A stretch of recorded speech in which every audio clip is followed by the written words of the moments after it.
আসসালামু আলাইকুম প্রিয় দর্শক, অন্য মঞ্চের আলাপচারিতায় আপনাদের সকলকে আমন্ত্রণ জানাচ্ছি। অধিক সন্ন্যাসীতে গাজন নষ্ট বলে একটা কথা আছে। এই অধিক সন্ন্যাসীতেই গাজন নষ্টের মতো নৈশভোজও নষ্ট হয়ে গেছে।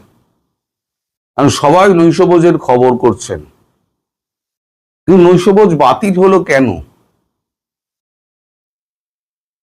তারপর রোহিঙ্গাদের ওখানে হেলিকপ্টারে প্রদর্শন করার ব্যাপারটা ছিল, সেটা বাতিল করে তিনি অন্য বিমানে সপরিষদ 12 জনকে নিয়ে তিনি ঘুরে এলেন। সার্জিও গোরের কথা বলছি। অথবা দীনেশ ত্রিবেদীর সঙ্গে 1 ঘন্টা 40 মিনিটের যুদ্ধদার বৈঠক কেন? বা তারেক রহমানের সঙ্গে কি কথাবার্তা হলো এবং তারেক রহমান কি বললেন? এবং ভারত এবং বাংলাদেশ এবং চীনের মধ্যে যে সমঝোতাপত্র বা চুক্তি স্বাক্ষরিত হয়েছিল, তারই বা কি দশা হলো এই সার্জিও গোরের ভিজিটের পর, পুরোটাই আমি ব্যাখ্যা করব। একদম যা যা হয়েছে আমি পুরোটাই আপনাদের বলবো। দয়া করে ভিডিওটা শেষ অবধি দেখবেন, আমার অনুরোধ রইল। শুরু করছি আমি সার্জিও গোরের নৈশভোজ বাতিল। এখন নৈশভোজ কার সঙ্গে ছিল? সার্জিও গোরের সঙ্গে খলিলুর রহমানের। তার সঙ্গে খলিলুর রহমান সার্জিও গোরের যে সাঙ্গপাঙ্গ, আমি তো বলেছি যে ক্লোজ ডোর মিটিং মানে সেটা একজন থাকবে তার কোনো মানে নেই। 12 জন, তার সেক্রেটারি ফেক্রেটারি সব মিলে 12 জন উপস্থিত। ওদিকে আমাদের খলিলুর রহমান তিনি কি করেছেন? তিনি বিএনপি থেকে, এনসিপি থেকে, ইউনূসের দলের লোক, তারপর এলি তেলি গাঙ্গুরাম, যাকে পেরেছেন তাকে নেমন্তন্ন করে নৈশভোজে ডেকে পাঠিয়েছেন। যে আমার কত হ্যাডম দেখো, আমি তোমাদের মার্কিন রাষ্ট্রদূতের সঙ্গে আমি তোমাদের বসিয়ে দিচ্ছি। এখন মার্কিন রাষ্ট্রদূত তো মার্কিন রাষ্ট্রদূত, মার্কিন নীতি অনুযায়ী চলেন। তিনি প্রথম এই দৃশ্য দেখে খলিলুর রহমানকে একান্তে ডেকে নিয়ে গিয়ে বলেন যে নৈশভোজটা হচ্ছে আপনার সঙ্গে, আপনার পরিবার বা আপনার দল, আপনার সমর্থক, আপনার দেশের লোকের সঙ্গে কিন্তু আমার বৈঠক নয়। 1-to-1 বৈঠক মানে আপনার বিদেশ মন্ত্রকের যে সমস্ত প্রতিনিধি আছে তারা থাকবেন, আমার বিদেশ মন্ত্রকের প্রতিনিধি যারা রয়েছেন তারা থাকবেন, এর বাইরে কারোতে থাকার কথা নয়। ঠিক আছে, চলুন আগে আমরা বৈঠকটা শেষ করে নিই বলে একটা আলাদা কামরায় নিজেরা চলে যান 12 জন প্রতিনিধি সহ। আর ওই যে আপনার একজন উপদেষ্টা আছে না, তাই কিন্তু ঢুকতে দেওয়া হয়নি, এটাও শুনে রাখুন। তা সেখানে আমি যা যা বলেছিলাম, যে যে প্রশ্নগুলো উত্থাপিত হবে, ঠিক সেই প্রশ্নগুলোই উত্থাপিত হয়েছে। চীনের সঙ্গে চুক্তি, তুর্কির সঙ্গে চুক্তি, এখানে ড্রোন কারখানা, অস্ত্র কারখানা, চীনকে মংলা ভোট দেওয়া, চীনের রাষ্ট্রদূতের সঙ্গে গোপনে তহরম মহরম, তারপরেতে আরাকান মানবিক করিডোর, সেটা ব্যাপারে ব্যবস্থা না নিয়ে উনি চীনের করিডোর নিয়ে ওনারা পড়েছেন। এ বিস্তর ঝাড় খেয়েছে। ঝাড় মানে বিস্তর ঝাড় খেয়েছে। বিস্তর ঝাড় খাওয়ার পর তিনি বলেন যে আমার প্রথম হচ্ছে সময় অভাব, অফিসিয়ালি যেটা বলেন আমার সময়ের অভাব, এবং খাবারের আমার কিছু রেস্ট্রিকশন আছে বলে আমি নৈশভোজটা বাতিল করার সিদ্ধান্ত নিয়েছে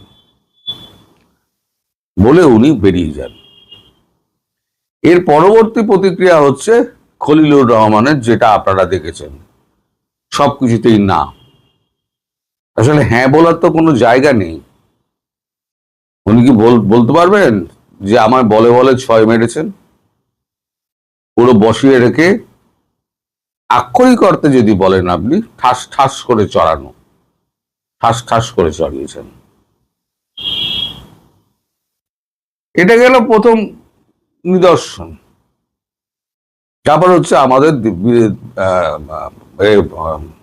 দীনেশ ত্রিবেদী, তার সঙ্গে 1 ঘন্টা 40 মিনিটের একটা বৈঠক, রুদ্ধদ্বার বৈঠক। সেই বৈঠকে তিনি এটা স্বীকার করেছেন দীনেশ ত্রিবেদীর কাছে যে মার্কিন যুক্তরাষ্ট্র আগে যে চোখে দেখতো বাংলাদেশকে এবং যেভাবে শুনেছিল আওয়ামী লীগ সম্পর্কে, মানে যে সমস্ত খবর তাদের কাছে গেছিল সেগুলো কিছুটা সত্য, বাকিটা সর্বৈব মিথ্যা। এখন ভারত এবং মার্কিন যুক্তরাষ্ট্র দুজনেই একই চোখে বাংলাদেশকে দেখবে। আপনাকে যে এখানে বসানো, আপনাকে মন্ত্রী পদমর্যাদায় নিয়ে উন্নীত করা, এই জন্য আপনাকে আমি অভিবাদন জানাচ্ছি, কনগ্রাচুলেশন। আপনার এই উন্নতি আরো দীর্ঘায়িত হোক এবং ক্যাবিনেট মন্ত্রী থেকে আপনি আরো উপরে যান, আমাদের সঙ্গে কাজ করতে সুবিধা হবে। এবং দীনেশ ত্রিবেদী খুব কোলাবেলার লোক। দীনেশ ত্রিবেদী গভীরভাবে আপ্যায়ন করেন। যেটা 40 মিনিটের মিটিং ছিল সেটা 1 ঘন্টা 40 মিনিট হয়ে গেল। অথচ নৈশভোজ ওদিকে বাতিল হয়ে গেল। এবার এরই মাঝখানে যখন মানে ওই বৈঠকটা যখন শেষ হয়ে গেছে, মানে নৈশভোজ শেষ হয়ে গেছে, আচ্ছা আগে দীনেশ ত্রিবেদীর কথা আগে আসে। দীনেশ ত্রিবেদীর যখন বৈঠক যখন শেষ হয়ে গেছে, তারপরে তিনি সেনা হেলিকপ্টারে তার যাওয়ার কথা ছিল রোহিঙ্গা পরিদর্শনে, রোহিঙ্গা ক্যাম্পগুলো পরিদর্শনে, কিন্তু তিনি সেনা হেলিকপ্টার ব্যবহার করেননি। তিনি একটি প্রাইভেট সংস্থার একটি প্লেনে ভাড়া করে তিনি পুরোটা ঘুরে আসেন। ঘুরে এসে তারপর আজকে সকালবেলা তারেক রহমানের সঙ্গে বৈঠক করেন। বৈঠকটা শুরু হয় আপনাদের স্থানীয় সময় সকাল 8টায়। বৈঠকে তারেক রহমানকে আগা 5তলা, যাকে ময়দা ঠাসা বলে না, ময়দা ঠাসা ঠেসেছেন। এবং আমি বলেছিলাম সঙ্গে পুরো চুক্তির দস্তাবেজ নিয়ে যাবেন, এবং প্রকৃত অর্থে কিন্তু চুক্তির দস্তাবেজ নিয়ে গেছিলেন। 2টো চুক্তি, একটা হচ্ছে 10 পয়েন্টের এগ্রিমেন্ট, যেটা লন্ডনে হয়েছিল, তারেক রহমান নিজে সই করেছিলেন। আর একটা হচ্ছে মার্কিন যুক্তরাষ্ট্রের সঙ্গে বাংলাদেশের যে এগ্রিমেন্ট। ক্লজ ধরে ধরে প্রত্যেকটার উত্তর চাওয়া হয়েছে। একটার উত্তর ফ্লাম্বিং করা ছাড়া তারেক রহমান কোনো সদুত্তর দিতে পারেননি। এই মিটিংটাও শেষ হয়ে যায় প্রায় 20 মিনিটের মধ্যেই। এর মধ্যে উনি আওয়ামী লীগের সঙ্গে কথা বলেছেন। যখন মানে প্রশ্ন করা হচ্ছে যে আমাদের খলিলুর রহমানকে আওয়ামী লীগ প্রসঙ্গে কথা বলেছেন, উনি বলেছেন না, হয়নি। সবেতেই না। তার কি চা বিস্কুট খাওয়ার জন্য ওইখানে আলোচনা হয়েছে? যে সময় উনি বলছেন যে না হয়নি, সেই সময় কিন্তু আওয়ামী লীগ নেতাদের সঙ্গে তার কথাবার্তা চলছে। বিপরীতমুখী দুটি খবর। একদিকে দেশের পররাষ্ট্রমন্ত্রী তিনি দাঁড়িয়ে বলছেন আওয়ামী লীগের সঙ্গে কোনো কথাবার্তা হয়েছে কিনা আমি জানি না,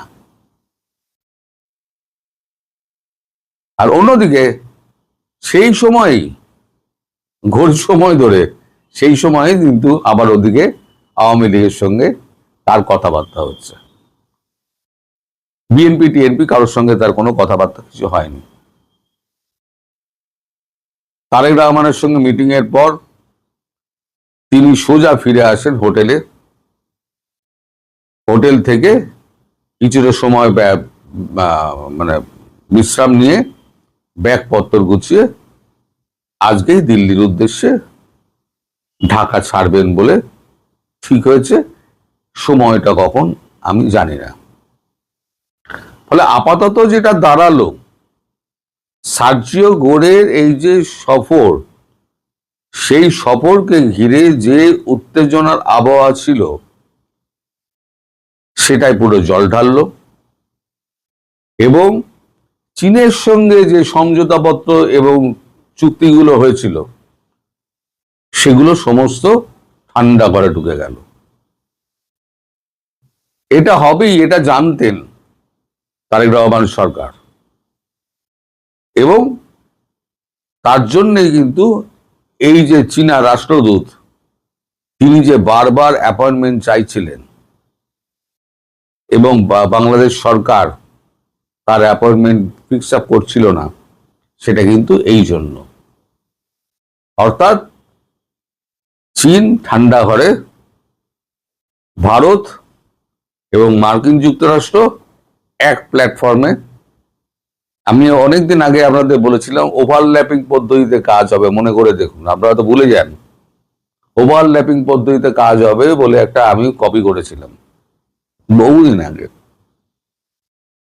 সেই ওভারল্যাপিং পদ্ধতির কথাই কিন্তু আবার উনি বলেছেন যে আমরা একে অপরের স্বার্থ দেখে চলব। ইন্দো প্যাসিফিক নিয়ে বিস্তারিত কথা হয়েছে দীনেশ ত্রিবেদীর সঙ্গে। আমাদের এখানে তো কথাও হয়েছে, দীনেশ ত্রিবেদীর সঙ্গে কথা হয়েছে।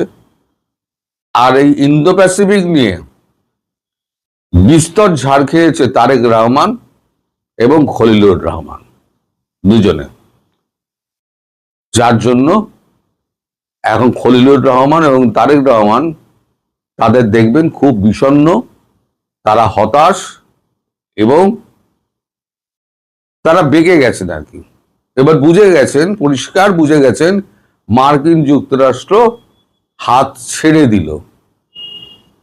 অর্থাৎ মার্কিন যুক্তরাষ্ট্রের যে ব্যাকআপটা ছিল সেই ব্যাকআপটা মার্কিন যুক্তরাষ্ট্র তুলে নিল আর কি, সোজা কথায়। এবার তোমার রাস্তা তুমি দেখে নাও, আমরা আমাদের রাস্তা করে নেব।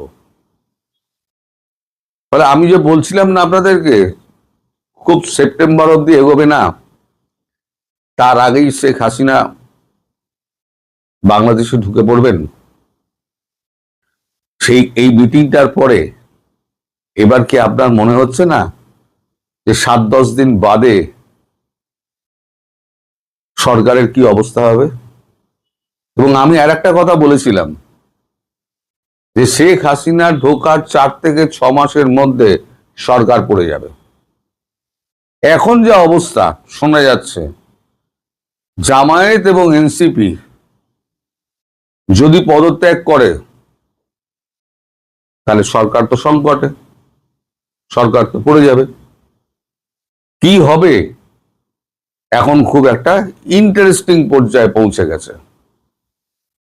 আপনারা ভবিষ্যতের দিকে তাকিয়ে থাকুন, অনেক ঘটনা ঘটবে। আমি বলেছি না, এই আগস্ট থেকে শুরু হবে, সেপ্টেম্বরের মধ্যে সব খতম, সাফ সফ হয়ে যাবে একদম। এর মধ্যে 6 জন সাংবাদিককে ডাকা হয়েছিল, আমি বললাম বোধহয়, তাদের কাছ থেকে সমস্ত জানা হয়েছে যে কজন সাংবাদিককে জেলে ঢোকানো হয়েছে, কাদের কাদের বিরুদ্ধে হত্যা মামলা দেওয়া হয়েছে, মানবাধিকার ইস্যু কোথায় কোথায় লঙ্ঘিত হচ্ছে, সব তাদের কাছ থেকে জেনে নিয়েছে। আমি নাম কারোর বলবো না, আমি নামগুলো জানি কিন্তু আমি নাম বলবো না, কারণ এটা সম্পূর্ণ তাদের জীবনের ব্যাপার, তাই নাম বলাটা উচিত হবে না। তো আপাতত খবর এখানেই শেষ। কাল থেকে আবার নতুন নাটক বিএনপি শুরু হবে এই জামায়াত এনসিপি বনাম বিএনপি। নতুন নাটকের জন্য এবার আপনারা তৈরি থাকুন। এদিকে শেখ হাসিনাও ব্যাগপত্র গোছাচ্ছেন, তিনিও দেশে ফিরবেন। কোন পথে ফিরবেন সেটাও আমি জানি না, সেটাও পরে আপনারা দেখতে পাবেন। সবাই ভালো থাকবেন, সুস্থ থাকবেন, সাবধানে থাকবেন। নমস্কার। দর্শক, আমরা কি সত্যি সত্যি ভয়ঙ্কর পথে পা বাড়াচ্ছি? সরাসরি এতদিন আমরা বর্তমান সরকারি দল কিংবা বাংলাদেশে যে রাজনৈতিক দলগুলোই আছে, আমরা আমাদের অবস্থান ইরানের পক্ষে আমাদের অবস্থান ব্যক্ত করেছি। এমনকি বাংলাদেশে ইরানের পক্ষে মিছিল হয়েছে, আন্দোলন হয়েছে। ইরানে সাম্প্রতিক যে ইসরায়েলের হামলা, আমেরিকার হামলা, সেটার বিরুদ্ধে সোচ্চার প্রতিবাদ হয়েছে। ব্যাপারগুলো আমরা দেখেছি এবং খামেনির মৃত্যুর পরে বাংলাদেশে অনেকেই ফুঁসে ওঠার চেষ্টা করেছেন। এমনকি বর্তমান যে সরকারি দল, সেই দলের অবস্থানও কিন্তু ইরানের পক্ষেই আমরা জানতাম। কিন্তু হঠাৎ করে কি হলো, আমরা সরাসরি ইরানের বিপক্ষে চলে গেলাম এবং ইরানের বিপক্ষে চলে গেলাম খাতা কলমে। ইরানের বিপক্ষের যে জোট, সেই জোটে যোগ দিলাম। সৌদি জোটে যোগ দিয়ে ইরানের বিপক্ষে সরাসরি অবস্থান গ্রহণ করা এবং ঘোষণা দিয়ে অবস্থান গ্রহণ করা আমাদেরকে কি বিপদে ফেলতে চলেছে? কারণ ইরান যুদ্ধে আমরা দেখেছি সবথেকে বেশি আক্রমণ করেছে ইরান যে মধ্যপ্রাচ্যে আমেরিকার যে ঘাঁটিগুলো, যে যে দেশে ঘাঁটি রয়েছে, সেই দেশে আক্রমণ করেছে ইরান। এখন ইরানের বিপক্ষ শক্তি যখন আমরা ঘোষণা দিচ্ছি, তখন 2-4টা মিসাইল আমাদের দিকে যদি ছুটে আসে, অবাক হওয়ার কিছু থাকবে? আমরা কি ইচ্ছাকৃতভাবে এই ধরনের বিপদের মধ্যে নিজেদেরকে ঢুকিয়ে দিলাম? কি ঘটছে চলুন একটু বুঝে ওঠার চেষ্টা করি এই ভিডিওতে, কি ঘটছে আদতে। থাকবেন পলিটিক্স টিভির নিয়মিত আয়োজনে।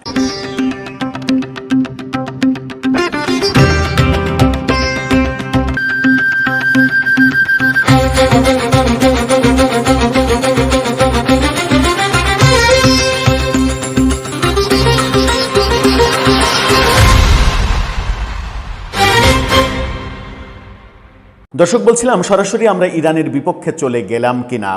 যে খবর আজকে এসেছে সেই খবর সেরকমটাই নিশ্চিত করছে। আমরা সৌদি জোটে আনুষ্ঠানিকভাবে নাম লিখিয়েছি। কি বলছে গণমাধ্যম? ইত্তেফাকের এই শিরোনামটা দেখলেই বুঝতে পারবেন। সেখানে বলা হচ্ছে যে ইরানের বিরুদ্ধে বাংলাদেশ সহ 14টি দেশ নিয়ে সৌদি আরবের নতুন প্রতিরক্ষা জোট, সৌদি আরবের জোটে আমরা যোগ দিয়েছি এবং যেটা সরাসরি ইরানের বিপক্ষে, ঘোষণা দিয়ে ইরানের বিপক্ষে। কি বলা হচ্ছে? লোহিত সাগর, বাব এল মানদেব প্রণালী এবং এডেন উপসাগরে অবাধ নৌ চলাচল ও বাণিজ্যিক নিরাপত্তা নিশ্চিত করতে সৌদি আরবের উদ্যোগে 14টি দেশের সমন্বয়ে একটি সামুদ্রিক জোট গঠিত হয়েছে। মাল্টিন্যাশনাল মেরিটাইম ডিফেন্স অ্যালায়েন্স নামের এই জোটের লক্ষ্য হল বৈশ্বিক বাণিজ্য ও জ্বালানি সরবরাহের জন্য গুরুত্বপূর্ণ পথ রক্ষা করা।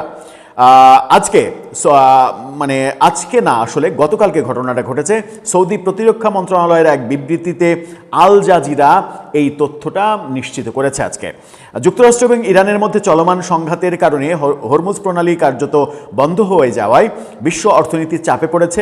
এমন পরিস্থিতিতে ইয়েমেনের ইরান সমর্থিত হুতি বিদ্রোহীরা বাব এল মানদেব ও লোহিত সাগরের নৌপথে হামলা জোরদার করায় জ্বালানি নিরাপত্তা নিশ্চিতে এই পদক্ষেপ নেওয়া হয়েছে।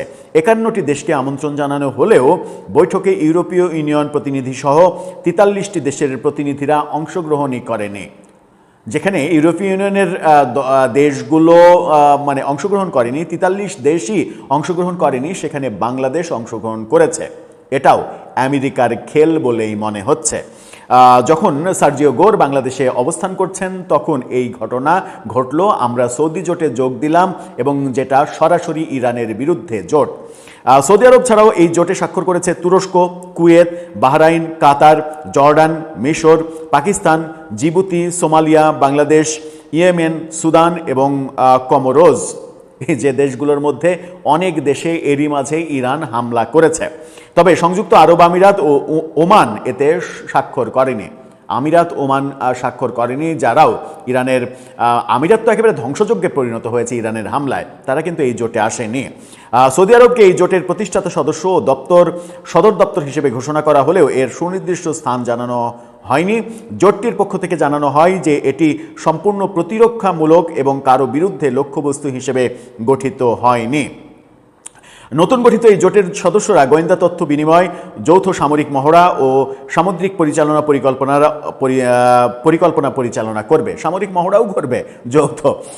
এখন বিষয় হচ্ছে যে আমরা ভুল পথে পা দিলাম কিনা, কারণ আমাদের পররাষ্ট্রনীতি যেটা আমরা জানি সেটা হচ্ছে যে সবার সঙ্গে বন্ধুত্ব, কারো সঙ্গে শত্রুতা নয়, এটাই বাংলাদেশের পররাষ্ট্রনীতি।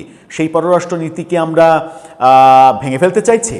আমরা কি এখন প্রকাশ্যে বলতে চাইছি যে কারো কারো সঙ্গে বন্ধুত্ব, কারো কারো সঙ্গে শত্রুতা, এই পররাষ্ট্রনীতিতে চলতে চাইছি আমরা আমেরিকার পাল্লাই পড়ে?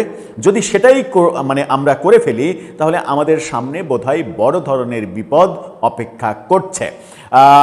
এর আগে পর্যন্ত, এই ঘটনা ঘটার আগে পর্যন্ত আমরা সবার সঙ্গে বন্ধুত্ব, কারো সঙ্গে শত্রুতা নয়, এই থিওরিতে এগিয়ে যাচ্ছিলাম। যেখানে আমরা দেখেছি যে সরকারকে, আওয়ামী লীগ সরকারকে আমরা ফ্যাসিস্ট বলে তাড়িয়ে দিলাম, তাদের আমলেও কিন্তু আমরা দেখেছি অসাধারণ একটা ব্যাপার, যে একই সঙ্গে চীনের সঙ্গে বন্ধুত্ব, রাশিয়ার সঙ্গে বন্ধুত্ব, ভারতের সঙ্গে বন্ধুত্ব, আমেরিকার সঙ্গে বন্ধুত্ব, এবং শেষ পর্যন্ত আমরা দেখলাম যে আমেরিকার সঙ্গে বন্ধুত্বে ভাটা পড়ার কারণে কিন্তু শেখ হাসিনাকে ক্ষমতা ছাড়তে হলো। এই ব্যাপারটাই এখন অলমোস্ট প্রতিষ্ঠিত। শত্রুতা যে কোনো ভালো কিছু বয়ে আনে না, এটা কিন্তু প্রমাণিত হয়ে গেছে একবার। ইরানের সঙ্গে সরাসরি শত্রুতায় জড়িত হওয়া, এটা কি ঠিক হলো? ইরান যখন খুবই অ্যাগ্রেসিভ ওয়েতে আমেরিকার মিত্র রাষ্ট্রগুলোকে লক্ষ্যবস্তুতে পরিণত করছে, আমাদের থেকে ইরানের দূরত্ব খুব বেশি দূরে কি, যেখানে ইরান সরাসরি কোনো পদক্ষেপ নিতে পারবে না? আর ইরানের শত্রু হয়ে আমার লাভ কি?